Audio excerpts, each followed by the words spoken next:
happened, but the money ran out doing that. Also had to do with expanding the GI Bill, going to school. For example, paying for all of in-state college tuition. The GI Bill, which was passed after World War II, allowed any veteran to go to any school in the United States and the government would pick up the entire tab. That was the GI Bill. Well, that got pretty expensive. Can you imagine doing that for Harvard or Stanford or any private school that today is $48,000 per year in tuition? Of course not. So as these veterans benefits coming into line, the Senate Republicans going, hey, you know what, let's get real. We love veterans. We have no problem with veterans, but you have to have a realistic take. So I don't fault them for that at all, because it has to do with this bill, paying for it, figuring out what's going to happen, not going totally crazy. And veterans deserve a lot, but the veterans can't get everything. And what the Senate Democrats effectively want to do is the veterans should get everything, and that just doesn't happen. Now, the other part of this, where the Senate Republicans, and this Congress allows to happen, is the Senate Republicans said no because the Democrats wouldn't let an Iran sanctions bill be part of it. They wanted to add language and strengthening the sanctions against Iran. What does that have to do with the bill? Nothing. But we want that in there. But wait a minute. Yeah, it has nothing to do with it. It doesn't matter. We want it in there. You could do that in Congress. Pork. I want a museum. You know what? We have a clam issue in our state. The clams aren't doing well. On this bill having to do with education, I want the reconstruction of the clam beds. But what does it do with anything? Nothing. You're just not going to get my vote unless I get that. And that is the way Congress works. So now let me tell you about California. That's against the law in California. You can't do that.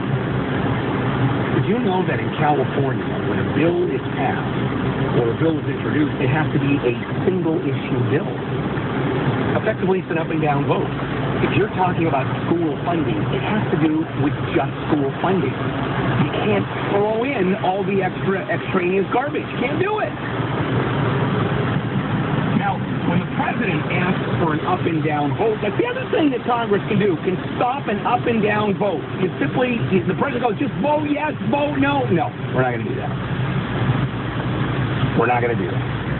So that's the other thing that makes you crazy. The other part of it, which, and I'm just now expanding, is the governor of the state of California has a line on his veto. He just crossed out various items. The president doesn't have that.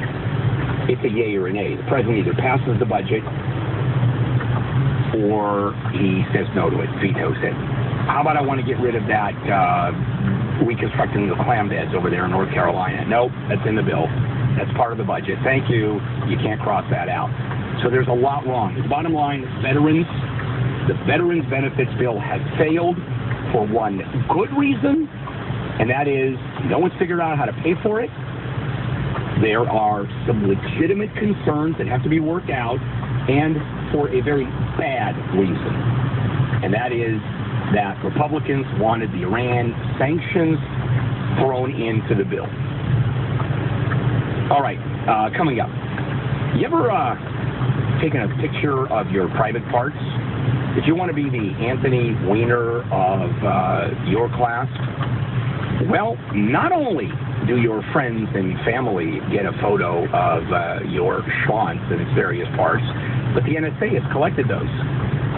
Did you know that? Yeah, baby!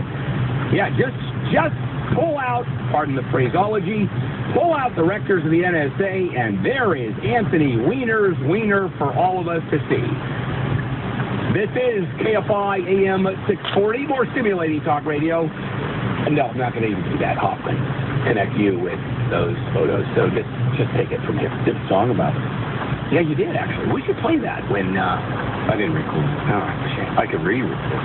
No, it's okay. What's going on?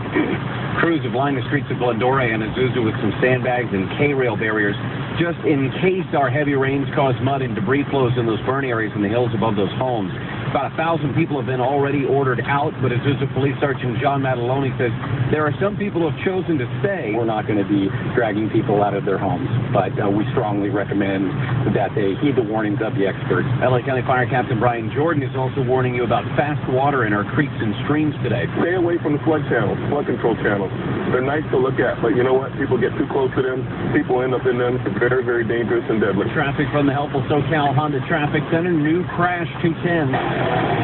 In La Crescenta, 210 westbound, a little past Ocean Boulevard, talking about the right lane blocked with another crash.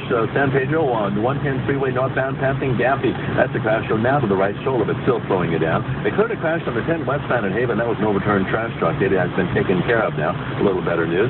Diamond Bar 57 south, busy from the 60 all the way to the 5 freeway. Encino, southbound 101 at White Oak, we had a crash in the right lane. It's been busy from Topanga. You'll stay heavy pretty much to downtown. Those lanes should now be clear. And then Passaic on the 5 south, that's mostly bare roads. A couple of the right lanes have been closed due to flooding this morning. Similar time in Glendale, 5 north up to 134. That's been here all morning long. It's an overturned truck. The right 3 lanes remain closed with heavy traffic beginning on the 5 freeway as far back as Rosebend, all the way through East LA interchange toward the valley. Mike Nolan, KFI Traffic. News brought to you by REM Sleep Solutions. Ukraine is accusing Russia